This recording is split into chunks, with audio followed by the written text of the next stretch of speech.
In this video, we're going to go over creating the perfect pals. I'm not going to tell you exactly what to put on your pals, but simply to show you how to get what you want on your pals. There are some tips to bear in mind, and we'll touch on a bit of everything, but this is mostly going to be aimed at breeding. First things first, you are going to need a male and female pal that is going to equate to you getting the pal that you want. And you are going to want to aim to have passives on the parents that you want to have on your pal. For example, we can see on my Blazabits here, have a male and a female. We've got Musclehead, we've got Ferocious, and we don't really care about Artisan. So I can breed these two together, and I'll probably keep going until I've got a male and a female that have something like, let's say, Ferocious, Flame Emperor, and Musclehead on there. If I wanted to add, let's say, something like Lucky into the mix, as far as the calculation goes, we can in fact get Blazamit by breeding a Blazamit with one of the Frost versions of Suzaku. I don't have one yet, but this is kind of how some things are going to start happening if you're one of these people that for whatever reason wants to get perfect pals. Of course, as it stands right now within Palworld, there's no reason to have pals that are this perfect. There's nothing in the game that is going to be so difficult that you need to be this granular, but I just want to make sure I've got as much of this information in the video as I can get. So if we breed Suzaku with a Yormantide, we can actually get the Frost variant of Suzaku. That means that we could pass on something like Lord of the Sea. I don't know why we would want to do that, so we'd probably try and avoid that one. But if we catch ourselves a Lucky Suzaku, we can breed those two together until we get a Lucky Frost version of Suzaku, which can then be bred with a Blazamit to make a Lucky Blazam, just in case you really wanted to go ham with having all of those awesome passives on there. I will leave a link to the Palworld wiki, which is looking very good. Whoever's working on that, well done to you if you ever see this video. There is a sortable table on there where you can sort the abilities by whatever you want. So you can sort it by movement speed, attack, defense, all this good stuff. So depending on what it is you're breeding, like let's say you're breeding a jet dragon and you want it to move faster because it's going to be your mount, all this other stuff, you can look at all of the passives on there and then go out, hunt the passives you want, and then breed the pal that you would like. Because I want to do this for the video, we are going to breed these two Blazamits. So I'm going to put both of these into my breeding ranch right now, and I'm going to leave them in there for a bit so that we can gather some eggs, because there are some other bits and bobs that I want to show you, because this game has the Pokemon equivalent to IVs, and I just want to show you guys that that is going to be something that is at play here.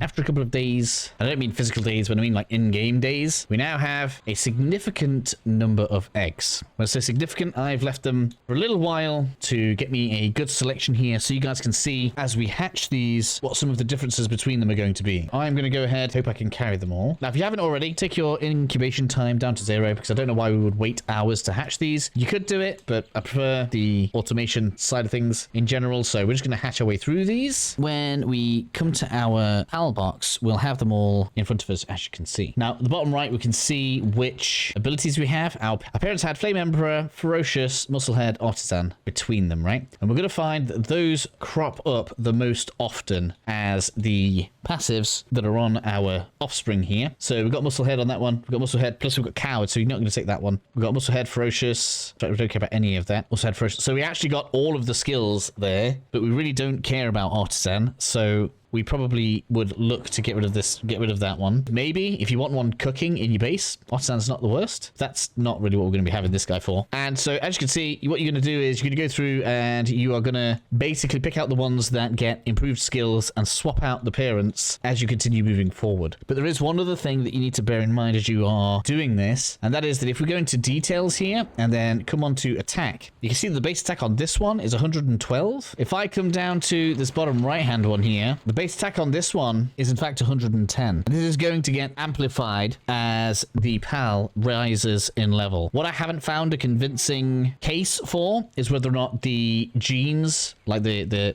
is what would usually be called the innate values or inherent values of the creature in a lot of other situations. We don't know whether or not this gets inherited or has a chance of being inherited like the passives. So I would say if you have two really good ones that have high base attack, try and pick the ones that have the highest base attack just to play the odds in your favor as you're going forward. And I know somebody somewhere is going to be like, oh, that's a lot of RNG. Yes, it's a lot of RNG, but just bear in mind that to get to the maximum tier creature, you're going to need 116. That's about 5 pages of the same creature to condense into one anyway. What I would recommend is just breed your 116, maybe 120 if you're feeling fresh about it, and then just pick the best one that you get out of all of the different ones. But keep an eye on the ones that you're hatching to ensure that you are getting the best pet as you are moving forward.